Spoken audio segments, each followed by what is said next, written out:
ونتوكل عليه ونعوذ بالله من شرور أنفسنا ومن سيئات أعمالنا من يهده الله فلا مضل له ومن يضلله فلا هادي له ونشهد أن لا إله إلا الله وحده لا شريك له ونشهد أن سيدنا ونبينا ومولانا محمدا عبده ورسوله أرسله بالحق بشيرا ونذيرا وداعيا إلى الله بإذنه وسراجا منيرا صلى الله تعالى عليه وعلى آله وأصحابه وسلم تسليما كثيرا كثيرا أما بعد فأعوذ بالله من الشيطان الرجيم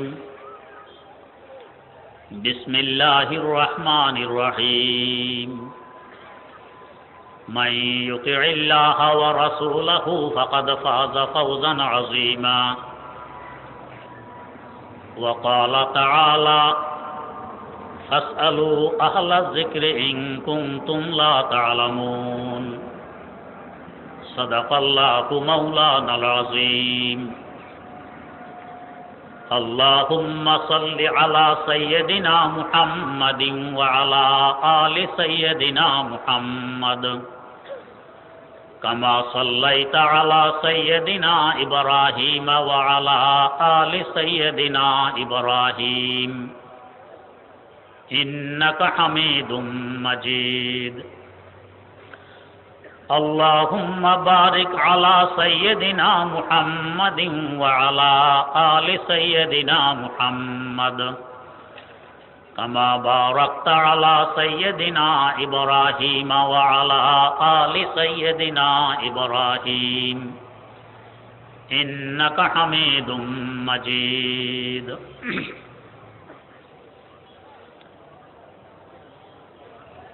আহলুস সুন্নাত ওয়াল জামাত পরিষদের উদ্যোগে আজকের এই মহাসমাবেশে কথিত আহলে হাদিস সম্প্রদায়ের পক্ষ থেকে আহলুস সুন্নাত ওয়াল জামাতের উপর যে ধরনের প্রশ্ন উত্থাপন করা হয় এর উত্তর দেয়া আমার আজকের আলোচ্য বিষয়। এদের পক্ষ থেকে প্রশ্ন এক দুটি নয়, বহু প্রশ্ন করা হয়। সকল প্রশ্নের উত্তর তো এক বৈঠকে হয়তো দেয়া সম্ভব হবে না। এর মধ্যে গুরুত্বপূর্ণ এবং মৌলিক কিছু প্রশ্ন এবং তার উত্তর সামনে তুলে ধরার চেষ্টা করছি। ওমা তৌফিকি ইল্লা বিল্লাহ। তাদের প্রশ্নসমূহের মধ্য থেকে একটি প্রশ্ন, আল্লাহ এক, কোরআন এক, রাসূল এক, আমাদের মধ্যে বিভক্তি কেন? এই প্রশ্নটির একটি জবাব তো এভাবে দেয়া যায়, আল্লাহ এক, কোরআন এক, রাসূল এক, এই হিসাবে রাসূলের হাদিসও তো একই হওয়ার কথা। কিন্তু রাসূলের হাদিস কিছু আছে সহিহ, কিছু আছে জয়ীফ, কিছু আছে গরীব, কিছু আছে আজিজ, কিছু আছে মুনকার, কিছু আছে মওযু, কিছু আছে মশহুর এবং কিছু আছে মুতাওয়াতির। আরো অনেক প্রকারের হাদিস আছে। যারা আহলে হাদিস নাম রাখে, হাদিস যেহেতু এত ভাগে বিভক্ত, তাহলে আহলে হাদিসরাও তো এত ভাগেই বিভক্ত হওয়ার কথা। কিছু আহলে হাদিস হবে মশহুর আহলে হাদিস, কিছু হবে মুতাওয়াতির আহলে হাদিস, কিছু হবে সহিহ আহলে হাদিস, কিছু হবে জরিফ আহলে হাদিস, কিছু হবে আজিজ আহলে হাদিস, কিছু হবে গরিব আহলে হাদিস, কিছু হবে মুনকার আহলে হাদিস, কিছু হবে মওযু অর্থাৎ জাল আহলে হাদিস। আহলে হাদিস নাম রাখার কারণে কত ভাগে বিভক্ত হয়ে পড়লাম। এখন আমরা উল্টা প্রশ্ন রাখতে পারি, আল্লাহ এক, কোরআন এক, রাসূল এক, আপনারা এত ভাগে বিভক্ত কেন? 2 নম্বর উত্তর, এত ভাগে বিভক্ত আমরা হইনি। যদিও তারা বলবে তাহলে প্রসিদ্ধতম 4টি মযহাব কেন? মযহাব 4টি ঠিক, কিন্তু এর নাম বিভক্তি নয়। ফরজ এবং হারাম নিয়ে কোনো মযহাবে কোনো রকমের মতানৈক্য নেই, শুধু অধিকাংশ মতানৈক্য উত্তম অনুত্তম, আওলা খেলাফে আওলা এগুলো নিয়েই। যদি বাস্তবেই এই 4 মযহাব মানে 4 ভাগে বিভক্তি হতো, তাহলে এক মযহাব আরেক মযহাবকে গুমরাহ বলে গালি দিত। যেমন কথিত আহলে হাদিস সম্প্রদায় আহলুস সুন্নাত ওয়াল জামাতকে কখনো মুশরিক, কখনো কাফের, কখনো বাতিল ইত্যাদি বলে গালি দেয়। এক মযহাবওয়ালা আরেক মযহাবওয়ালাকেও এভাবে গালি দিত।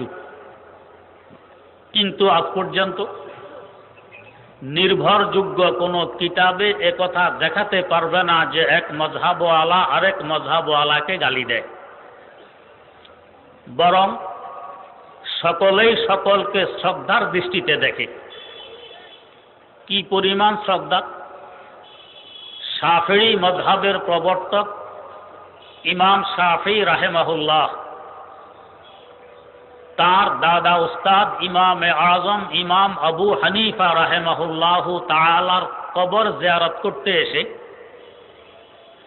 বিতিরের নামাজের মধ্যে যেভাবে হানফিরা হাত তোলে এভাবে হাত তুললেন।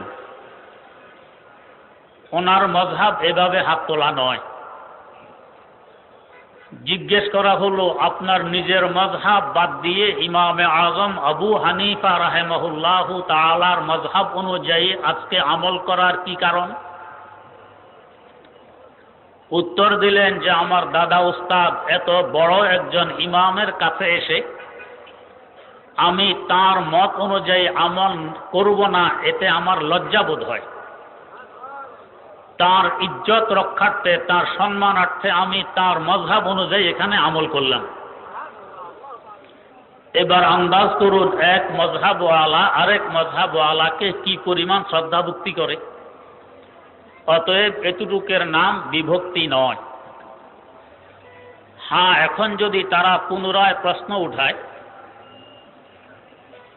উত্তম আর অনুত্তম নিয়েই হোক, মতানৈক্য তো হয়ে গেছে, কেন হলো? এর উত্তরে আমরা বলবো এই পরিমাণ মতানৈক্য এবং মযহাব বিভক্তি আল্লাহ রাব্বুল আলামিন করেছেন, এজন্য হয়েছে। তা কিভাবে? একটু খেয়াল করে শোনা লাগবে। আমরা আমাদের দেহ এবং রূহ এই 2টি বস্তুর সমন্বয়ে, শুধু দেহ যদি আছে রূহ নেই তাকে বলা হয় লাশ, যা লাশ শাইয়ের সংক্ষেপ, অর্থাৎ কোনো বস্তু এ নয়। রূহ চলে গেলে এই লাশের কোনো মূল্য নেই, মূল্যহীন। আবার লাশ নেই, শুধু রূহ আছে, এর উপরও কোনো ইবাদত নেই, তেমন কোনো দায়িত্ব নেই। রূহ এবং দেহের সমন্বয়ে আমরা তখনই আমাদের উপরে অনেক দায় দায়িত্ব বর্তায়। আমাদের দেহকে সতেজ রাখতে হলে দেহকে কিছু খাবার দিতে হয়, তেমনিভাবে রূহকে সতেজ রাখতে হলে রূহকেও কিছু খাবার দিতে হবে। দেহের খাবারকে আমরা আমাদের ভাষায় খাবার বলি, আর রূহের খাবারকে শরীয়তের পরিভাষায় ইবাদত বলে। আমাদের দেহ বর্তমান বিশ্বে প্রায় 700 কোটির মতো দেহ আছে। রূহ সহকারে আমরা এই বিশ্বে বিচরণ করছি। এই 700 কোটি দেহের খোরাক এবং খাবার এক না ভিন্ন? ভিন্ন, এক নয়। যেমন আমাদের এই অঞ্চলে আমাদের এই দেহের প্রধান খাবার ভাত মাছ। 1500 কিলোমিটার পশ্চিমে যান পাকিস্তানে, তাদের প্রধান খাবার রুটি গোশত।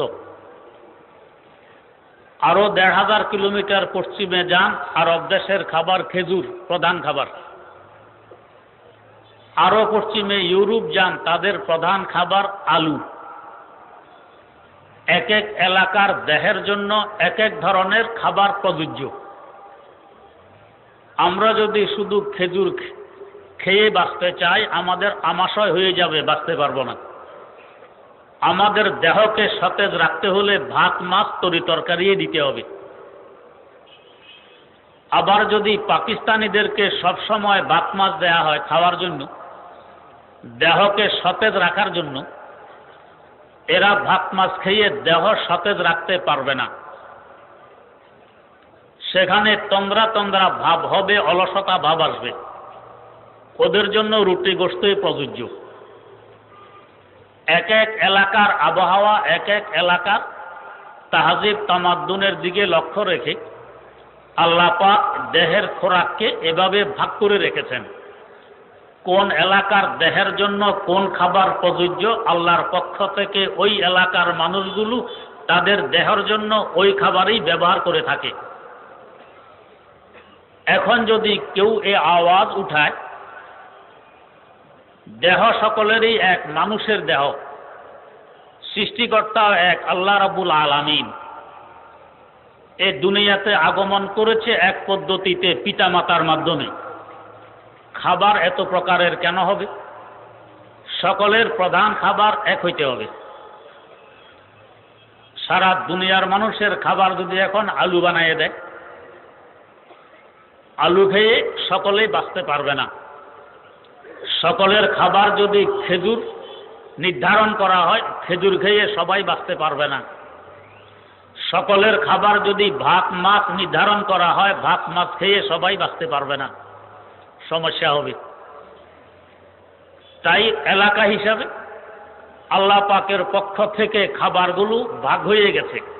যে এলাকায় যে খাবার দেহের জন্য অধিক উপকারী এবং প্রযোজ্য, ওই এলাকার মানুষ ওই খাবারগুলোই ব্যবহার করে থাকে দেহকে সতেজ রাখার জন্য। সারা দুনিয়ার খাবারকে এক করার আন্দোলনে যদি কেউ নামে, একে দুনিয়ার মানুষ বিবেকহীন বলবে, পাগল বলবে, ভালো মানুষ বলবে না। এই যে দেহের খাবারগুলো এক এক এলাকার জন্য এক এক রকম হলো, বিশ্ববাসী পরামর্শ মিটিং করে সিদ্ধান্ত নিয়েছিল যে বাংলাদেশিদের জন্য প্রধান খাবার হবে ভাত মাছ, পাকিস্তানিদের জন্য হবে রুটি গোশত, আরবদের জন্য হবে খেজুর দুধ, ইউরোপিয়ানদের জন্য হবে আলু। এ ধরনের কোনো সিদ্ধান্ত নেওয়া হয়নি। সিদ্ধান্ত ছাড়া অটোমেটিক আল্লাহ পাকের পক্ষ থেকে এই বিভক্তি হয়ে গেছে এবং হওয়ারই প্রয়োজন ছিল। ঠিক তেমনিভাবে রূহকে সতেজ রাখতে হলে রূহকেও খোরাক দিতে হবে, খাবার দিতে হবে। রূহের খাবারের নাম ইবাদত। এক এক এলাকার রূহের জন্য এক এক রকমের ইবাদত প্রযোজ্য, এক এক রকমের ইবাদত উপকারী। তাই আল্লাহ রাব্বুল আলামিন এক এক এলাকার রূহের জন্য ইবাদত অটোমেটিক এক এক রকম করে দিয়েছেন। ইরাক থেকে নিয়ে পৃথিবীর পূর্ব দিকের মানুষদের জন্য রূহের খাবার হিসাবে আল্লাহ পাক ঠিক করে রেখেছেন হানাফি মাযহাব অনুযায়ী ইবাদত করা। মধ্যপ্রাচ্যের জন্য আল্লাহ পাক ঠিক করে রেখেছেন হাম্বলি মাযহাব অনুযায়ী ইবাদত করা। পশ্চিমা বিশ্বের জন্য রেখে দিয়েছেন মালিকি মাযহাব অনুযায়ী ইবাদত করা। আফ্রিকাবাসীদের জন্য ঠিক করে রেখেছেন শাফেঈ মাযহাব অনুযায়ী ইবাদত করা। না হয় একটু চিন্তার বিষয়, ইমামু দারিল হিজরা ইমাম মালিক রাহিমাহুল্লাহ জন্মগ্রহণ করেছেন মদিনায়ে মুনাওয়ারা, বসবাস করেছেন মদিনায়ে মুনাওয়ারা, লেখাপড়া করেছেন মদিনায়ে মুনাওয়ারা, শিক্ষকতা করেছেন মদিনায়ে মুনাওয়ারা, ইন্তেকালও করেছেন মদিনায়ে মুনাওয়ারা। তার দফনও হয়েছে বাকিউল গারকাদে, এখনো তার কবরটি চিহ্নিত আছে, কিন্তু তার মযহাব মদিনায়ে মুনাওয়ারায় নেই। চলে গেছে তিউনিসিয়া, চলে গেছে ইউরোপ, চলে গেছে আল মাগরিব। ওই সমস্ত এলাকায় তার মযহাব কে ঠেলে নিল? উনি তো ওই সমস্ত এলাকায় যাননি। আল্লাহ পাকের কুদরত ঠেলে নিয়ে গেছে। ওই এলাকার মানুষের জন্য তার মযহাব অনুযায়ী রুহানি খাবারের ব্যবস্থা করাই প্রযোজ্য। ইমাম শাফি রাহিমাহুল্লাহু তাআলা ছিলেন কুরাইশ বংশের মানুষ। এই হিসাবে তার মযহাব আরবে থাকার কথা, কিন্তু তার মযহাব আরবে রইল না, চলে গেল আফ্রিকা। কে ঠেলে নিল? ইমাম আহমদ বিন হাম্বল রাহিমাহুল্লাহ, ওনার জন্মস্থান বাসস্থান ইরাক, কিন্তু তার মযহাব ইরাকে রইল না, আরবে চলে গেল। কে ঠেলে নিল? ইমাম আযম আবু হানিফা রাহিমাহুল্লাহু তাআলা, ওনার জন্মস্থান বাসস্থান ইরাক, ইরাক থেকে নিয়ে পূর্ব দিকে ওনার মযহাব চলে আসলো। কে টেনে আনলো? আল্লাহ রাব্বুল আলামিন কুদরতিভাবে এভাবে ভাগ করে দিয়েছেন যে অমুক এলাকার মানুষের জন্য অমুক ইমামের মযহাব অনুযায়ী রুহানি খাবার প্রযোজ্য। না হয় কেউ পরামর্শ করে মিটিং করে সিদ্ধান্ত নেয়নি যে ইরাক থেকে পূর্ব দিকে হানাফি মযহাব চলবে, ও শাফিঈ হাম্বলি মালিকিয়ারা তোমরা কেউ এদিকে আসবে না। আফ্রিকায় শাফিঈ মযহাব চলবে, ও হানাফি তোমরা কেউ এদিকে আসবে না। আরবে হাম্বলি মযহাব চলবে, ও শাফিঈ হানাফি মালিকি তোমরা এদিকে আসবে না। এমন সিদ্ধান্ত তো কেউ নেয়নি। আল্লাহ রাব্বুল আলামিনের কুদরত এভাবে ভাগ করে দিয়েছে। এর কি দলিল, কি প্রমাণ? যেমন একটি দলিল পেশ করছি, যদি কেউ তার স্ত্রীকে তালাক দেয়, তালাকের পর এই স্ত্রীকে ইদ্যত পূরণ করতে হয়। কতদিন ইদ্যত পালন করবে? আল্লাহ রাব্বুল আলামিন কোরআনে কারিমে বলেছেন, ওয়াল মুতাল্লাকাতু ইয়াতারাব্বাসনা বিআনফুসিহিন্না সালাসাতা কুরু। তালাকপ্রাপ্তা মহিলা 3 কুরু ইদ্যত পালন করবে। কুরু কাকে বলে? কুরু বলতে কি বোঝায়? বিভিন্ন অভিধান এবং ডিকশনারি খুলুন, দেখবেন যে কুরুর অর্থ 2টি। একটি অর্থ হইল তুহুর মানে পবিত্রতা, আর একটি অর্থ হইল হায়েজ অর্থাৎ মিন্স ঋতু।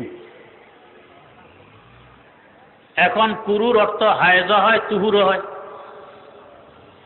ইমামে আজম আবু হানিফা রাহিমাহুল্লাহ বিভিন্ন দলিল ভিত্তিক রায় দিয়েছেন, এখানে কুরুর অর্থ নিতে হবে হায়েজ, মিন্স আর ঋতু।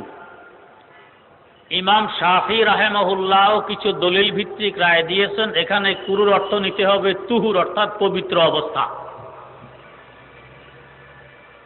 তাই এখন আফ্রিকার অধিবাসীরা তুহুর দিয়ে ইদ্যত পালন করে, আর ইরাক থেকে পৃথিবীর পূর্ব অঞ্চলের মুসলমানেরা হায়েজ তথা মিন্স দিয়ে ইদ্যত পালন করে। এখানে বুঝার বিষয়, যদি এই বিভক্তি আমার আল্লাহর উদ্দেশ্য না হতো, আল্লাহ পাক কুরু শব্দ ব্যবহার করতেন না, হয় হিয়াজ শব্দ ব্যবহার করতেন অথবা আতহার শব্দ ব্যবহার করতেন। ইয়াতারাব্বাসনা বিআনফুসিহিন্না সালাসাতা আতহার এভাবে বলতেন, অথবা সালাসাতা হিয়াজ বলতেন। আল্লাহ পাক হিয়াজ বললেন না, আতহারও বললেন না, বললেন কুরু, যার কারণে 2 ভাগে ভাগ হয়ে গেল। এতে বোঝা যায় আমার আল্লাহ চান এভাবে ভাগ হোক, তাই ভাগ হয়ে গেছে। আল্লাহ না চাইলে এভাবে ভাগ হইতো না। তাহলে বোঝা গেল আল্লাহ রাব্বুল আলামিন চেয়েছেন কোরআনে কারিমের মাধ্যমে জগতের মুসলমানরা বুঝে শুনেই এইভাবে চার মযহাবে বিভক্ত হয়ে পড়ে। এটা নিজেদের খাহেশের কারণে নয়, মনচাহি জীবন যাপনের জন্য নয়, আমার আল্লাহ রাব্বুল আলামিনের আদেশ ছিল, তাই হয়েছে। এইভাবে যত মাসালার মধ্যে দেখবেন উত্তম অনুত্তম নিয়ে মতানৈক্য আছে, প্রায়গুলোর অবস্থা এমনই হয়। যাই হোক, তো এই গেল একটি প্রশ্নের উত্তর, কেন এত ভাগে বিভক্ত হইলাম। এক নম্বর কথা, এটা আসলে বিভক্তি নয়। আওলা খেলাফে আওলা নিয়ে মতানৈক্য, এটা বিভক্তি বলে না। দুই নম্বর, আওলা আর খেলাফে আওলা, উত্তম অনুত্তম নিয়ে যে পরিমাণ বিভক্তি হয়েছে, এটা আমার আল্লাহ রাব্বুল আলামিনই করেছেন। এটা তো সলা পরামর্শ করে করেনি। তাকওয়িনী ভাবে এবং তাশরীঈ ভাবে, উভয় ভাবে আল্লাহ পাক বিভক্ত করে রেখেছেন। দুই নম্বর তাদের প্রশ্ন, বিশেষ করে হানাফি মাযহাবকে নিয়ে নামাজ সম্পর্কে তারা উত্থাপন করে। কেন নামাজ সম্পর্কে তারা প্রশ্ন উত্থাপন করে, আগে এর রহস্যটা একটু সামনে তুলে ধরি। ঈমানের পর ইসলামের সবচেয়ে গুরুত্বপূর্ণ স্তম্ভ নামাজ। তাই এই নামাজ নিয়েই যদি মানুষকে দ্বিধাদ্বন্দ্বে ফেলে দিতে পারি, সহজে মানুষকে ইসলাম থেকে সরিয়ে আনা যাবে। না হয় ইসলামে অর্থনীতি আছে, ইসলামে রাজনীতি আছে, ইসলামে আরো বহু নীতি আছে। ওই সমস্ত নীতি নিয়ে তাদেরকে কথা বলতে দেখবেন না, শুধু দেখবেন বিশেষ করে নামাজ নিয়ে কথা বলতে। আসল জায়গায় হাত দিয়েছে, কিভাবে মুসলমানদেরকে ইসলাম থেকে সরানো যায়। যদিও নাম দিয়েছে আহলে হাদিস, বাস্তবে যদি আমরা আল্লাহ রাসূল সাল্লাল্লাহু আলাইহি ওয়াসাল্লামের হাদিস অধ্যয়ন করি, তাহলে একথা পরিষ্কার হয়ে যায়, এরা বাস্তবে আহলে হাদিস নয়, এরা বাস্তবে তারেকে হাদিস। হাদিসের উপর যারা আমল করে এদেরকে বলা হবে আমেলে হাদিস। যারা হাদিসের উপর আমল করে না, হাদিস ছেড়ে দেয়, এদেরকে বলা হয় তারেকে হাদিস। এরা এদের এই মারাত্মকতম দোষটি লুকানোর লক্ষ্যে নাম রেখেছে আহলে হাদিস। এই নামটাও এই দেশ প্রায় 200 বছর যাবৎ শোষণ করেছিল পশ্চিমা বেনিয়া গোষ্ঠী, ওদের থেকে মঞ্জুরকৃত এই নাম আহলে হাদিস নাম। আরেকটি সম্প্রদায় এই জগতে আছে, এরা এদের নাম রেখে দিয়েছে আহলে কোরআন। তার মানে আমরা কোরআন মানি, এছাড়া অন্য কিছু মানি না। এদের দাবিতে এরা কোরআনের একটি আয়াতও বাদ দেয় না, সবগুলো মানে এবং মানার চেষ্টা করে। নাম রেখে দিয়েছে আহলে কোরআন। আহলে হাদিস সম্প্রদায় যদি এই দাবি করে, আমরাও একটি হাদিসও বাদ দিই না, সমস্ত হাদিসের উপর আমল করি, তাহলে হয়তো একটু বলা যাবে আহলে হাদিস নামটা ঠিক আছে। যদিও এর কারণে পুরা কোরআন বাদ পড়ে। আহলে হাদিস বললে তো আমরা হাদিস মানে, কোরআন তো এর ভিতরে নেই। তাই এদের এক ব্যক্তি কোরআনকে হাদিস বানানোর লক্ষ্যে একটি প্রবন্ধ লিখে ছেপেছে প্রায় 500 পৃষ্ঠার। এই প্রবন্ধে উনি কোরআনকে হাদিস সাব্যস্ত করার চেষ্টা করেছেন। 1500 বছর থেকে উম্মত আল্লাহ রাব্বুল আলামিনের কালাম সম্মিলিত কিতাবকে কোরআন বলে আসছে। এখন এই নতুন সম্প্রদায় কোরআনকেও হাদিস হিসাবে আখ্যায়িত করতে চায়। তাদের উপর আমার প্রশ্ন, সমস্ত হাদিস মানেন কি মানেন না? যদি বলে মানি, তো তাহলে হাদিসের যত প্রকার আমি আগে বলে আসছিলাম, আপনাদের মধ্যেও এত প্রকারের বিভক্তি হবে। কিন্তু কথায় কথায় অমুক হাদিস জড়িত, অমুক হাদিস দুর্বল, অমুক হাদিস মুনকার, এটা মানা যাবে না, অমুক হাদিস সাদ, এটা মানা যাবে না। তাহলে হাদিস মানলেন কোথায়? দুর্বল হাদিসও কিন্তু হাদিস, জরিফ হাদিসও হাদিস। জরিফ হাদিস হাদিস ছাড়া অন্য কিছু নয়, শুধু সনদার সূত্রের কারণে জয়ীফ বলা হয়, দুর্বল বলা হয়, মতনের কারণে নয়। যদি আহলে হাদিস সত্যিকার অর্থে হয়েই থাকেন তো জয়ীফ হাদিসও আপনাদেরকে বাধ্যতামূলক মানতে হবে। জয়ীফ বলে হাদিস ছেড়ে দেন কেন? বরং হানফিদের দিকে তাকাইলে আমরা দেখি এরা জয়ীফ হাদিস পর্যন্ত ছাড়তে রাজি হয় না। যে পর্যন্ত একটি জয়ীফ হাদিসও পাওয়া যাবে তার উপর আমল করার চেষ্টা করবে। এবার আসুন নামাজের বেলায় তারা প্রশ্ন উত্থাপন করে হানফিদের উপরে, কি করে তার একে হাদিস হলো আর আমরা কি করে আমেলে হাদিস হলাম। নামাজ শুরু হয় দাঁড়ানো থেকে নিয়ে। নামাজ শুরু করার পূর্বে আমাদেরকে দাঁড়াইতে হয়, এরপরে নিয়ত তাকবীরে তাহরিমা। তাকবীরে তাহরিমা থেকে বাস্তবে নামাজ শুরু হয়, সালাম দ্বারা নামাজ শেষ হয়। এখন নামাজে দাঁড়াবো কিভাবে? আমরা সাধারণত দাঁড়াই দুই পায়ের মধ্যখানে 4 আঙ্গুল পরিমাণ জায়গা ফাঁকা রেখে তারপরে দাঁড়াই। এতে তাওয়াজু, আজেজি, ইনকিসারি, বিনয় এবং নম্রতা প্রকাশ পায়, যেটা নামাজের মূল উদ্দেশ্য।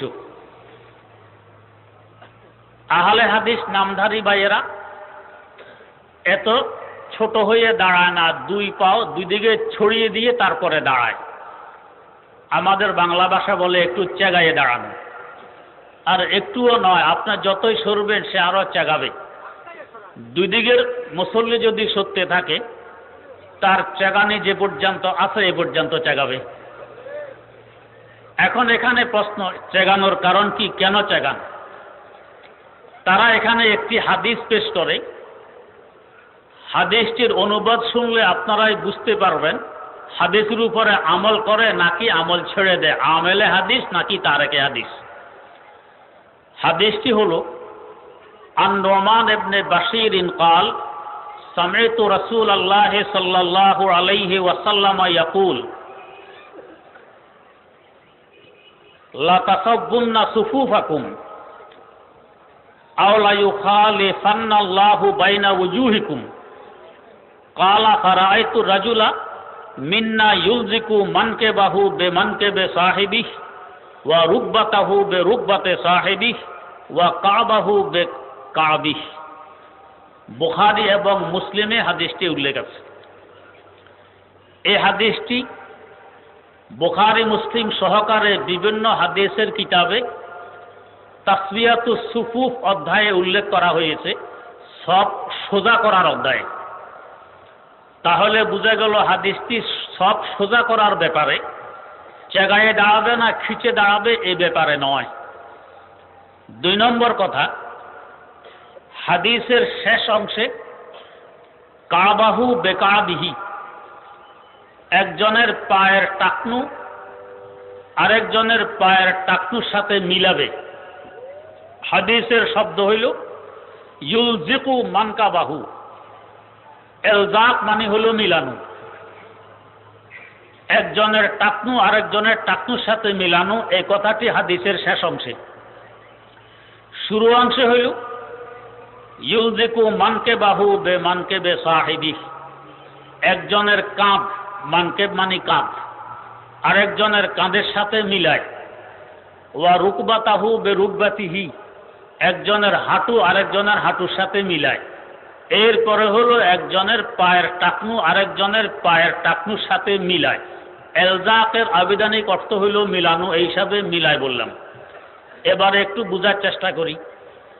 মেলানো অর্থ যদি একজনের পা আরেকজনের পায়ের সাথে লাগিয়ে দেয়া হয় তো হাদিসের শুরুতে হলো একজনের কাঁধ আরেকজনের কাঁধের সাথে লাগিয়ে দাও। যদি শুধু 2 জন মানুষ দাঁড়ায় তাহলে একজন আরেকজনের দিকে ঝুঁকে কাঁধে কাঁধে মেলানো সম্ভব। কিন্তু যদি 3 জন দাঁড়ায় তাহলে 2 জন তো একজন আরেকজনের দিকে ঝুঁকে কাঁধে কাঁধে কাঁধ মিলাইল, তৃতীয় ব্যক্তি কিভাবে মিলাবে বলুন? হাদিসে তো প্রথমে কাঁধে কাঁধ মিলানোর কথা। আর এই যে এখন আমরা নামাজ পড়লাম, এক এক সফে শত শত মুসল্লি, সকলে কাঁধের সাথে কাঁধ কিভাবে মিলাবো? একজন আর আরেকজনের কাঁধের মধ্যখানে কিছু না কিছু ফাঁক থাকাই আবশ্যক। কারণ আমাদের দেহ যে পরিমাণ মোটা, কাঁধ এর থেকে আরেকটু কম। তো কাঁধে কাঁধ মিলাইতে হলে বাধ্যতামূলক ঝুঁকতে হবে। তা আমরা যদি এভাবে ঝুঁকে মিলাইতে যাই, বেশি থেকে বেশি 2 জন মিলাতে পারবো, বাকিরা আর পারবে না। তাহলে বোঝা গেছে হাদিসে এলজাকের অর্থ মিলানো নয়। যদি মিলানোই হইতো তাহলে ও নামধারী আহলে হাদিস ভাইয়েরা, তোমরা কাঁধে কাঁধ কেন মিলাও না? বরং যত চেগায়ে দাঁড়াবে কাঁধ থেকে কাঁধের দূরত্ব তত বাড়বে। চেগানো ছাড়া 4 আঙ্গুল ফাঁক করে দাঁড়াইলে 2 কাঁধের দূরত্ব কমবে। হাদিসের দ্বিতীয় শব্দ হইল রুকবাতাহু বেরুকবাতিহি, একজনের হাঁটু আরেকজনের হাঁটুর সাথে মিলাবে। তো আহলে হাদিস নামধারী ভাইয়েরা কি একজনের হাঁটু আরেকজনের হাঁটুর সাথে মিলায়? হাঁটুকে হাঁটুর সাথে মিলাইতে হইলে সাধারণত অর্ধাঙ্গ রোগী যারা বিছানায় পড়ে গেছে, এমন রোগীদের আস্তে আস্তে নার্ভ খিচে যায়, তাই পা একটু গুটিয়ে আসে, হাঁটু ছড়িয়ে পড়ে। মারা যাওয়ার পরও এদের হাঁটুকে আর মিলানো যায় না। যারা দেখেছেন তারা দেখেছেন হাঁটু ছড়িয়ে থাকে। তো নামাজ অবস্থা এইভাবে বাউয়া ব্যাঙের ন্যায় হাঁটুকে 2 দিকে ছড়িয়ে দিলে তো একজনের হাঁটু আরেকজনের হাঁটুর সাথে মিলা সম্ভব। কিন্তু আহলে হাদিস নামধারী ভাইয়েরা কি একজনের হাঁটু আরেকজনের হাঁটুর সাথে মিলায়? মিলায় না। এবার আসুন 3 নম্বর শব্দ আকেবাহু বে আকেবিহি। আকেব মানে হইল পায়ের ছোট গিরা, যাকে টাকনু বলা হয়। নলার শেষ অংশের 2 পার্শ্বে যে উঁচু 2টি হাড়, এই 2টিকে বলা হয় আকেব। কাব, এক হাদিসে কাব শব্দ, কাব মানে টাকনু। আকেব মানে হলো পায়ের গোড়ালি, যাকে এড়ি বলা হয়। আকেব শব্দ হাদিসে আসে নাই, হাদিসে এসেছে কাব। আহলে হাদিস ভাইয়েরা চাগায়া দাঁড়াইলে পায়ের গোড়ালি আরেকজনের পায়ের গোড়ালির সাথে লাগে, টাকনু তো টাকনুর সাথে লাগে না। বরং যত চেগাবে ততই একজনের টাকনু আরেকজনের টাকনু থেকে দূরে সরবে। তাহলে হাদিসের উপর তো আমলেরা মোটেও করলো না। তো বোঝা গেল এই হাদিসের মূল অর্থ লাগানো নয়, মূল অর্থ হলো সব সোজা করা। সমস্ত মুহাদ্দিসিনে কেরাম যারা হাদিস সংকলন করেছেন তারা হাদিস থেকে সব সোজা করাই বুঝেছেন। এই জন্য তসবিয়াতুস সুফুফ, সব সোজা করার অধ্যায়ে হাদিসটি উল্লেখ করেছেন। পায়ের গোড়ালির সাথে গোড়ালো মিলানো, একথা কোনো মুহাদ্দিস বোঝেননি, যার কারণে এমন কোনো অধ্যায় ওনারা কায়েম করেননি যেখানে হাদিসটি উল্লেখ করবেন। তো আহলে হাদিস ভাইয়েরা, হাদিসে যে 3টি অঙ্গের কথা এসেছে, কাঁধে কাঁধ মিলানো, এটা ওরা মিলায় না। হাঁটুর সাথে হাঁটু মিলানো, ওরা মিলায় না। টাকনুর সাথে টাকনু মিলানো, এরা মিলায় না। তাহলে আমেলে হাদিস হলো না তারেকে হাদিস হলো? তারেকে হাদিস হলো হাদিস অস্বীকার, হাদিস মানল না, হাদিসের উপরে আমল করলো না। হ্যাঁ, এবারে আসুন হানাফি মাযহাব। এরা ছোট হয়ে চিকন হয়ে দাঁড়াইতে চেষ্টা করে বিনয় এবং নম্রতার সাথে। একজনের দেহের সাথে আরেকজনের দেহ মিলে থাকে, জায়গায় দাঁড়ালে তো মিলে না। তাহলে 2 জনের কাঁধের মধ্যখানে দূরত্ব কম থাকে, 2 মুসল্লির হাঁটুর মধ্যখানে দূরত্ব কম থাকে, 2 মুসল্লির পায়ের ছোট গিরা তথা টাকনুর মধ্যখানে দূরত্ব কম থাকে। এই হিসাবে হাদিসের উপরে আমল করনেওয়ালা তো হানাফি মাযহাব হইল। আর উদ্দেশ্য হলো সব সোজা করা। বরং কোন কোন কিতাবে একথা উল্লেখ আছে যে একজন মুসল্লিকে দেখা গেছে তার সিনা সব থেকে সামনে। আল্লাহ রাসূল সাল্লাল্লাহু আলাইহি ওয়াসাল্লাম তখন এই হাদিস বলছেন। তার মানে সকলের সিনাও বরাবর থাকবে, কেউ আগে কেউ পিছনে এমন হবে না। তো হাদিসে শব্দ যদিও এলজাক ব্যবহার করা হয়েছে, এখানে এলজাকের অর্থ মিলানো নয়, এলজাকের অর্থ সব সোজা করা। এই নামাজের দাঁড়ানোর ব্যাপারে একটু বুঝতে পারলাম। 3 অঙ্গের কথা হাদিসে উল্লেখ আছে, কোনো অঙ্গের উপর কথিত আহলে হাদিস ভাইয়েরা আমল করেন না। এই সব ওনারা তারেকে হাদিস হলেন, আমেলে হাদিস হলেন না। 2 নম্বর, নামাজ শুরু করা হয় তাকবীরে তাহরিমা দিয়ে। তাকবীরে তাহরিমার সময় হাত উপরে তুলতে হয়। হাত উপরে তোলার ব্যাপারে 4 রকম হাদিস বিভিন্ন কিতাবে পরিলক্ষিত হয়। এক রকম হাদিস হলো আন আব্দুল্লাহ ইবনে উমর রাদিয়াল্লাহু তাআলা আনহুমা قال كان رسول الله صلى الله عليه وسلم إذا قام إلى الصلاة رفع يديه حتى تكون হাজওয়া মানকিবাইহি সুম্মা ইউকাব্বিরু, বুখারী এবং মুসলিমের রওয়ায়াত। তাহলে এই হাদিসে হাজওয়া মানকিবাইহি, হুজুর হাত তুলছেন কাঁধ বরাবর, এই হাদিসে পাওয়া গেল কাঁধ বরাবর। 2 নম্বর হাদিস, আন ওয়াইল ইবনে হুজরিন রাদিয়াল্লাহু আনহু قال رأيت رسول الله صلى الله عليه وسلم حين افتتح الصلاة رفع يديه حيال أذنيه। হিয়াল মানিও হাজবুন, মানে কান বরাবর, হাজবুন মানে বরাবর। হুজুরে কান বরাবর হাত তুললেন আর একটু উপরে উঠাইলেন। আগের হাদিসে কাঁধ বরাবর, এই হাদিসে কান বরাবর। আর আরেক রাওয়ায়াতে আছে ইয়ারফাউ ইবহামাইহি ফি সালাতি ইলা শাহমাতি উযুনাইহি, কানের লতি বরাবর হাত তুলছেন, কান থেকে আরেকটু উপরে হইল। 4 নম্বর রাওয়ায়াত, আন ওয়াইল ইবনে হুজরিন قال আতাইতুল মদিনাতা ফারাআইতুহুম ইয়ারফাউনা আইদিয়াহুম ইলা সুদুরহিম ফি ইফতিতাহিস সালাহ। নামাজ শুরু করার সময় হাত উঠায় বুক পর্যন্ত। সদরনের বহু বচন সুদূর, সদর মানি বুক। তাহলে 4 রকমের রাওয়ায়াত পাইলাম। এক রাওয়ায়াত হইল বুক পর্যন্ত, এক রাওয়ায়াত কাঁধ পর্যন্ত, এক রাওয়ায়াত কানের লতি পর্যন্ত, আর আরেক রাওয়ায়াত আছে কানের উপর পর্যন্ত। এটাও বুখারী মুসলিমের রাওয়ায়াত। রাওয়ায়াত হলো ফুরুআ উযুনাইহি, অর্থাৎ আলাহা, কানের উপর পর্যন্ত হাত তুলতেন। 4 প্রকার রাওয়ায়াত পাইলাম। নামধারী আহলে হাদিস ভাইয়েরা নামাজ শুরু করার সময় বুক পর্যন্ত হাত তোলেন, এর উপরে হাত তোলেন না। বুক পর্যন্ত হাত তোলার হাদিসের কি অবস্থা একটু পরে বয়ান করছি। যাক, এক হাদিসের উপরে আমল করলেন, মেনে নিলাম। বাকি যে আরো 3টি হাদিস হয়ে গেছে বুখারী এবং মুসলিমে, কানের লতি পর্যন্ত, কাঁধ পর্যন্ত, কানের উপর পর্যন্ত, এই 3 রাওয়ায়াত ছেড়ে দিলেন। তো এক রাওয়ায়াত মানলো, 3টা ছাড়লো। 4 ভাগের 1 ভাগ মানলো, 3 ভাগ ছাড়লো। 16 আনার 4 আনা মানলো, 12 আনা ছাড়লো। তো ছাড়ার সংখ্যা বেশি না মানা সংখ্যা বেশি? ছাড়ার সংখ্যা বেশি। তাহলে এই হিসাবে হাদিস মাননেওয়ালা বলা হবে না হাদিস ছাড়নেওয়ালা বলা হবে?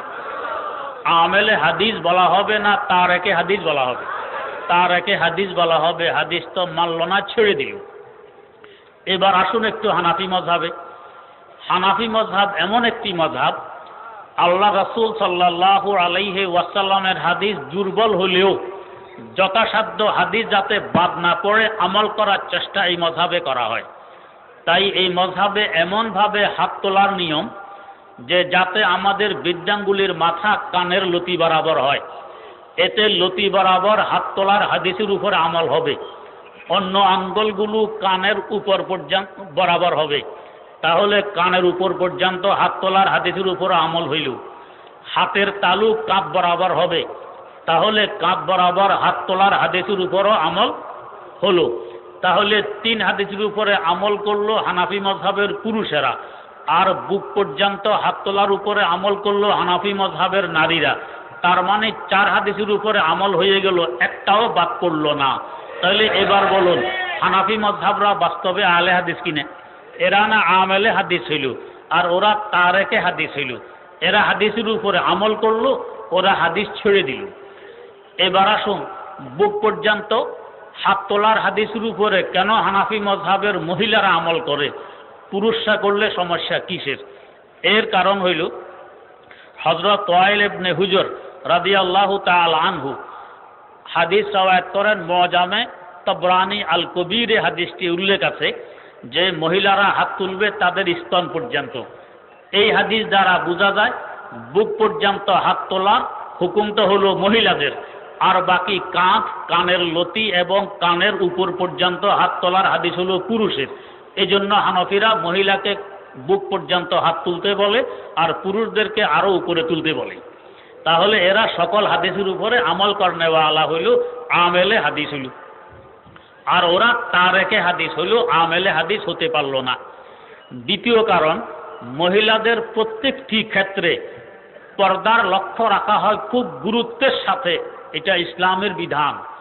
তাই মহিলারা যদি কানের উপর পর্যন্ত কিংবা লতি পর্যন্ত হাত তুলতে যায়, তো তাহলে হয়তো হাতটি পর্দা থেকে বেরিয়ে আসবে, আর বুক পর্যন্ত হাত তুললে তাদের দোপাট্টার ভিতরে হাত থাকবে, পর্দা লঙ্ঘন হবে না। এই কারণে হানাফি মাযহাবওয়ালারা বলে মহিলারা হাত তুলবে বুক পর্যন্ত আর পুরুষরা তুলবে আরো উপর পর্যন্ত, যাতে সকল হাদিসের উপরে আমল হয়। আল্লাহর নবীর প্রত্যেকটি হাদিস যাতে জিন্দা থাকে, কোনো হাদিস যাতে বাদ না পড়ে, মারা না যায়।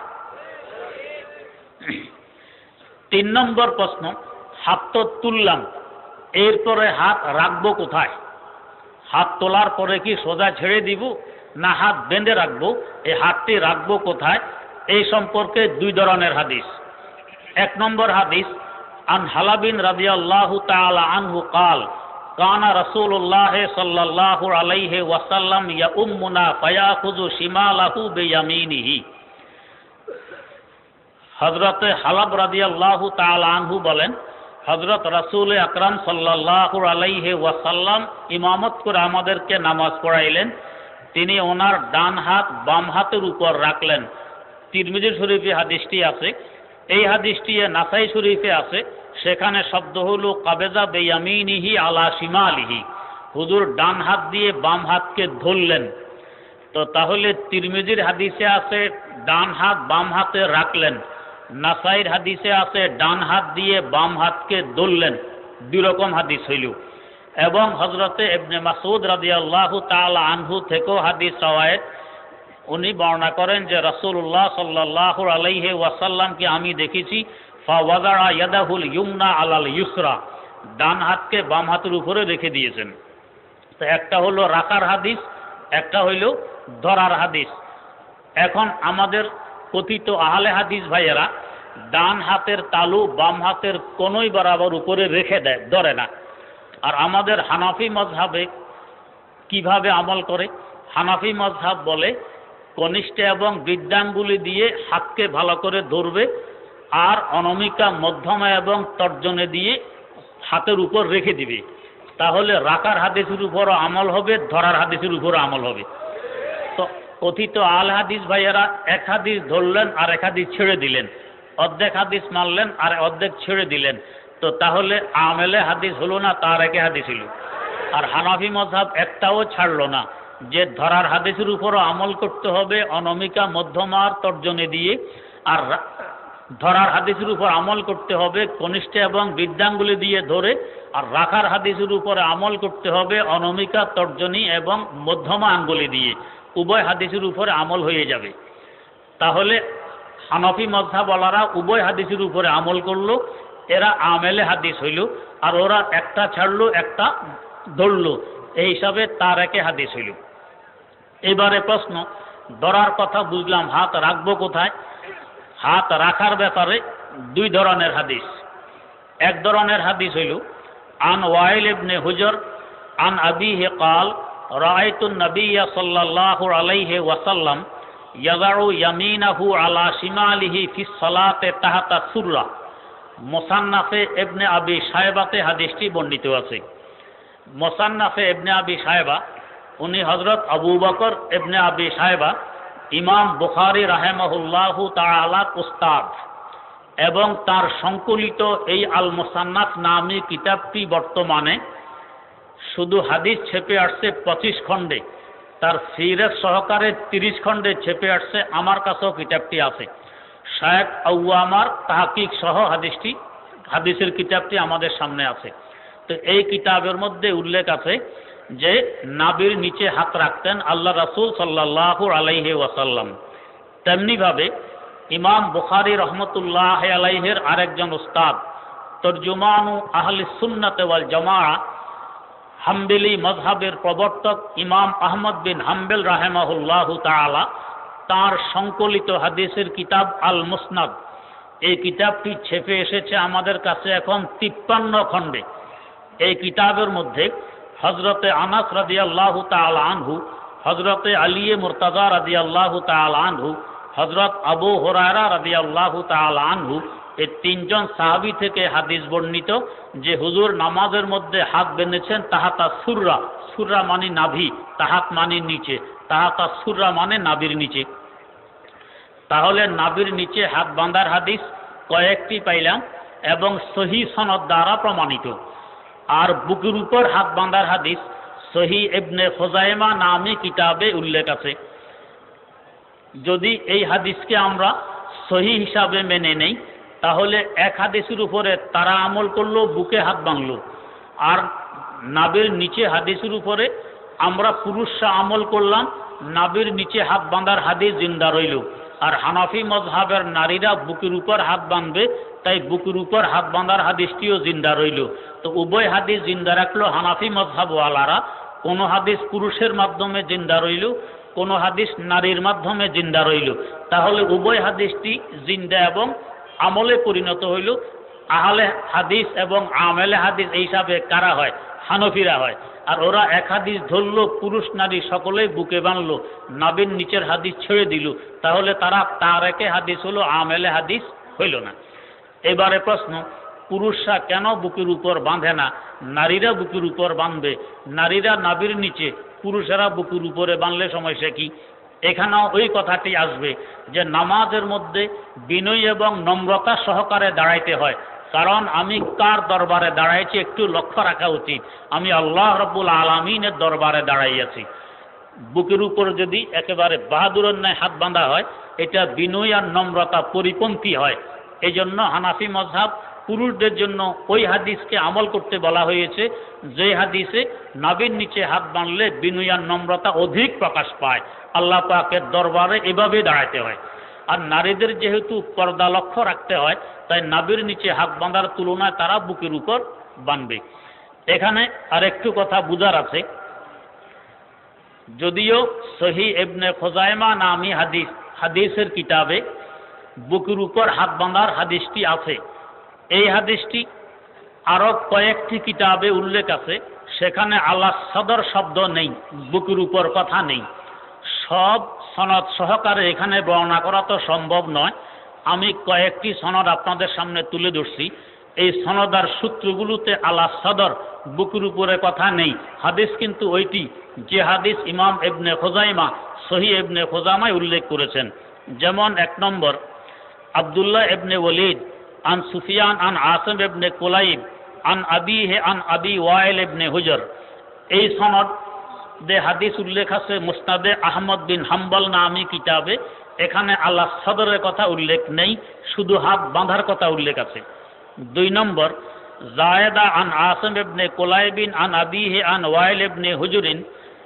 এই হাদিসটি এই সনদে উল্লেখ আছে নাসাই শরীফে, এখানে আল্লাহ সদর শব্দটি নেই। 3 নম্বর, বিশর ইবনুল মুফাজ্জল আন আসিম ইবনে কুলাইবিন আন আবিহি আন ওয়াইল ইবনে হুজর। এই হাদিসটি এই সনদে এই সূত্রে আবু দাউদ শরীফে উল্লেখ আছে, এখানে আল্লাহ সদর শব্দ নেই। 4 নম্বর, আব্দুল্লাহ ইবনে ইদ্রিস ওয়া বিশর ইবনুল মুফাজ্জল আন আসিমিন আন আবিহি আন ওয়াইল ইবনে হুজর। এই সূত্রে হাদিসটি বর্ণিত আছে ইবনে মাজাহ শরীফে, এখানেও আল্লাহ সদর শব্দ উল্লেখ নেই। 5 নম্বর, আব্দুল ওয়াহিদ আন আসিম আন আবিহি আন ওয়াইল ইবনে হুজর। এই হাদিসটি এই সূত্রে উল্লেখ আছে মুসনাদে আহমদ বিন হাম্বলে, এখানে আল্লাহ সদর শব্দ উল্লেখ নেই। 6 নম্বর, জুহাইর ইবনে মুয়াবিয়াতা আন আসিমিন আন আবিহি আন ওয়াইল ইবনে হুজর। এই সনদার সূত্রে হাদিসটি বর্ণিত মুসনাদে আহমদ বিন হাম্বলে, এখানেও আল্লাহ সদর শব্দ নেই। 7 নম্বর, শুবাতু আনিল হাজ্জাজ আন আসিমিন আন আবিহি আন ওয়াইল ইবনে হুজর। এই সূত্র আর সনদে হাদিসটি বর্ণিত আছে মুসনাদে আহমদ বিন হাম্বলে, এখানেও আল্লাহ সদর শব্দ নেই। 8 নম্বর, সালাম ইবনে সুলাইমিন আন আসিমিন আন আবিহি আন ওয়াইল ইবনে হুজর। এই হাদিসটি উল্লেখ আছে মুসনাদে তয়ালিসিতে, এখানেও আল্লাহ সদর শব্দ নেই। 9 নম্বর, খালিদ ইবনে আব্দুল্লাহ আন আসিমিন আন আবিহি আন ওয়াইল ইবনে হুজর। এই হাদিসটি উল্লেখ আছে ইমাম বাইহাকি রহমতুল্লাহ আলাইহির সংকলিত হাদিসের কিতাব আস-সুনানুল কুবরাতে, এখানেও আল্লাহ সদর শব্দ নেই। তো তাহলে অন্যান্য কিতাবে এই সনদার এই সূত্রে বর্ণিত হাদিসের আল্লাহ সদর শব্দ নেই, একমাত্র আছে সহি ইবনে খুজাইমা নামে কিতাবে। তাহলে বোঝা গেছে আল্লাহ সদর শব্দ নিশ্চয়ই কোনো হেরফের হয়ে গেছে। কি হেরফের হইল? আল্লামা নিমবি রহমতুল্লাহ আলাই আসারুস সুনান নামে কিতাবে লিখেছেন, যেখানে আসলে শব্দ ছিল ওয়াদারা হাজিহি আলা হাজিহি। হাজিহি, এক হাজিহি মানে ডান হাত, ওয়াদা মানে রেখেছেন, তো রেখেছেন ডান হাত। আলা হাজিহি, এ হাজিহি মানে বাম হাত, আলা মানে উপর।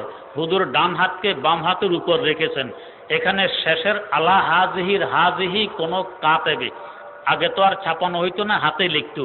হাজিহি শব্দটা সদরিহি হয়ে গেছে, কারণ যারা আরবি লেখা জানেন তারা বোঝেন হাজিহি আর সদরিহি লিখতে তেমন কোনো ব্যবধান বোঝা যায় না।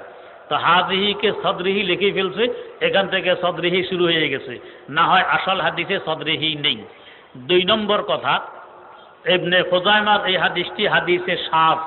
শায মানে এর থেকে আরো অধিক নির্ভরযোগ্য সূত্রে আলা সদরের কথা নেই, তাহাতা সুরার কথা আছে, তাই হাদিসটি শায।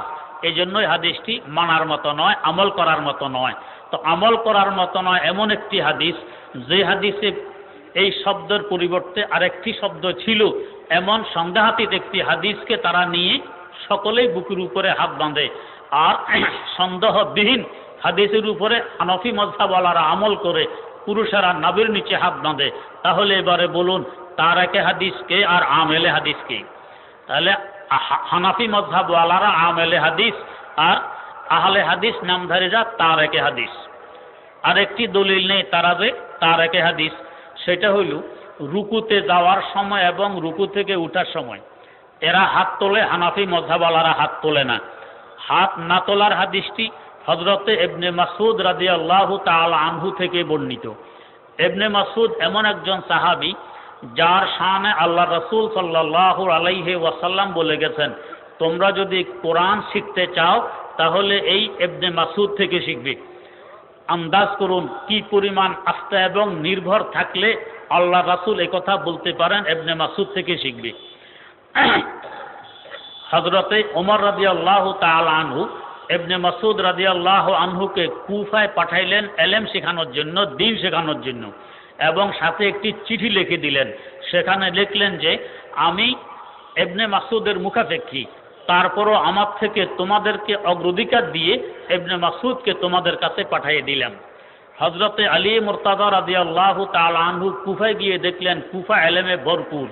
পরে ইবনে মাসউদ রাদিয়াল্লাহু আনহুর কৃতজ্ঞতা প্রকাশ করলেন একথা বলে যে আল্লাহ রহম করুক ইবনে মাসউদের উপর, সে এই পুরা কুফা নগরীকে ইলম দিয়ে ভরপুর করে দিয়েছে।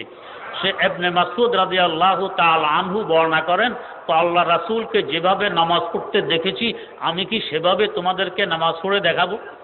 এরপর তিনি দেখাইলেন, শুধু তাকবীরে তাহরিমার সময় হাত তুললেন, আর কোথায় কোনো জায়গায় হাত তুললেন না।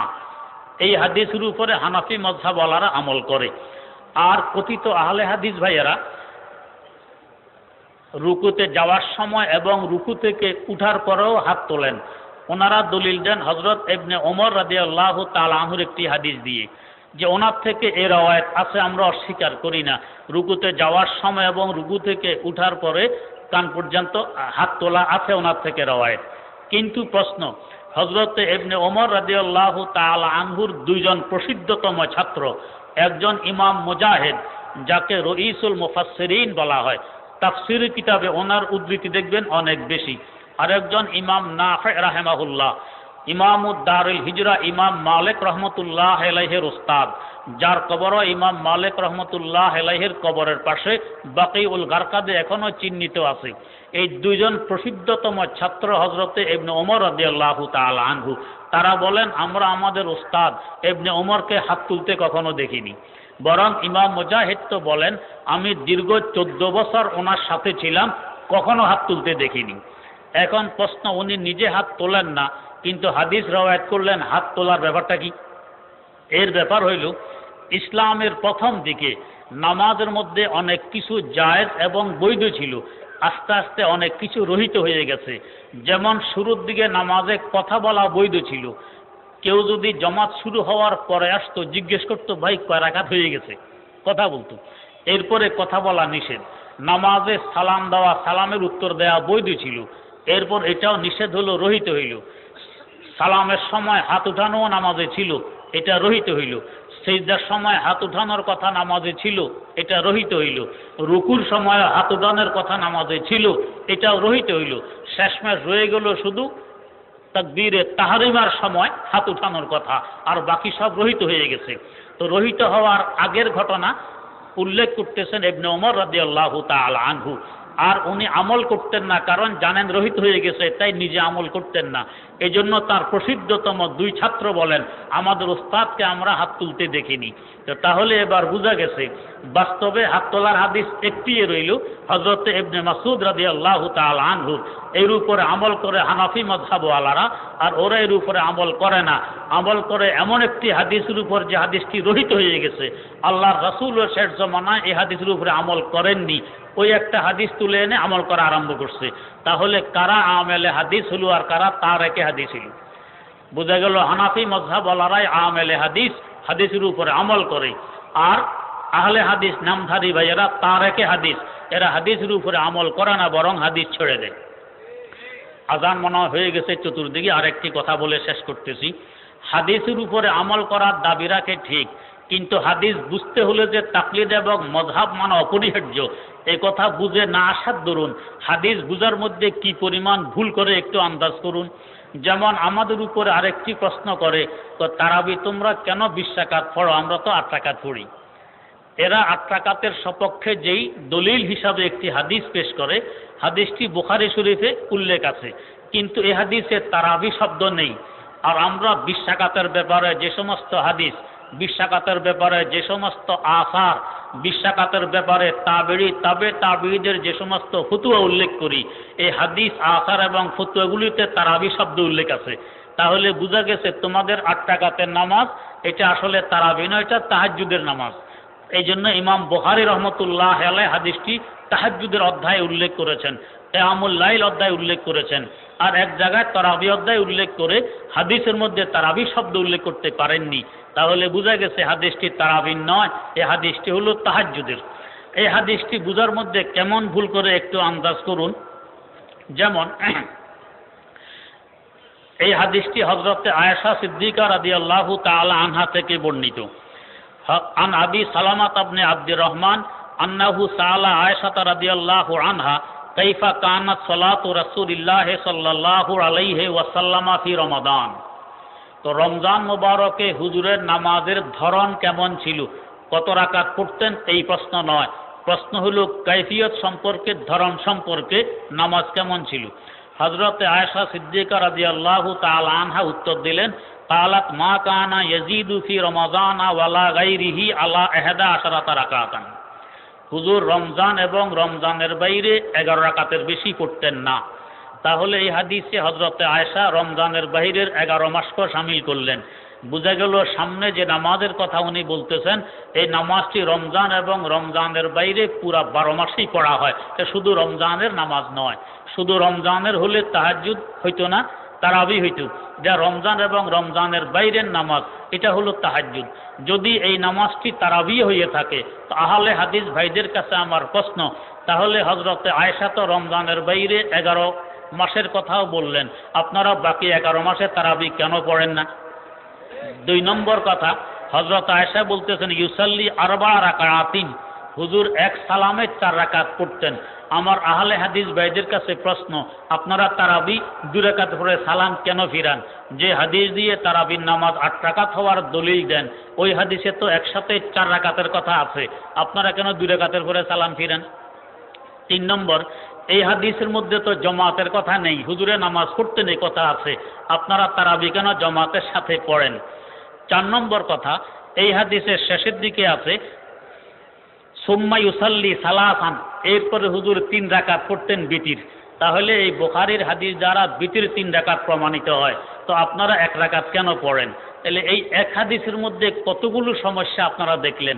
এত সমস্যা সামনে রেখে কোন লজ্জায় দলিল দেয় যে এই দলিলে আমরা তারাবি 8 রাকাত পড়ি? আল্লাহ রাব্বুল আলামিন মাফ করুক। আর আমরা যে 20 রাকাতের দলিল দেই, মুসান্নাফে ইবনে আবি শায়বা নামে কিতাবে হাদিসটি বর্ণিত। এই হাদিসটি পেশ করলে তারা আমাদের একজন রাবিয়ার বর্ণাকারীর নাম বলেন উনি জরিফ, উনি দুর্বল, তাই এই হাদিসের উপরে আমল করা যাবে না। আমার প্রশ্ন, আহলে হাদিস নামধারী ভাইয়েরা জানাজার নামাজের মধ্যে সূরা ফাতিহা পড়াকে ওয়াজিব বলে থাকেন। এই সূরায়ে ফাতিহা পড়ার কথা যে হাদিসে উল্লেখ আছে সে হাদিসটিও এই সূত্র আর এই সনদে, যেই সনদের মধ্যে আমাদের রাবিকে ওনারা দুর্বল বলে হাদিসটি বাদ দিয়ে দেন, ওনাদের সনদে এই রাবি উল্লেখ আছে। তাহলে জানাজার নামাজের সূরায়ে ফাতিহা কেন ওয়াজিব হবে? এই রাবি তো ওইখানেও আছেন। যদি ওইটা ওয়াজিব হইতে পারে তাহলে তারাবিও বিশ্বাকাত হইতে পারে, আর যদি ওইটাও তারাবি বিশ্বাকাত না হইতে পারে রাবির কারণে, তাহলে জানাজার নামাজের সূরায়ে ফাতিহা ওয়াজিব না হবে না, এটাও বাদ দিতে হবে। আল্লাহ রাব্বুল আলামিন সহি বুঝে আমল করে আমাদেরকে আমেলে হাদিস হিসাবে দুনিয়া বেঁচে থাকার এবং আমেলে হাদিস হিসাবে দুনিয়া থেকে বিদায় নেওয়ার তৌফিক দান ফরমান। সুবহানাকাল্লাহুম্মা ওয়া বিহামদিক আশহাদু আল্লা ইলাহা ইল্লা আনতা আস্তাগফিরুকা ওয়া আতুবু ইলাইক।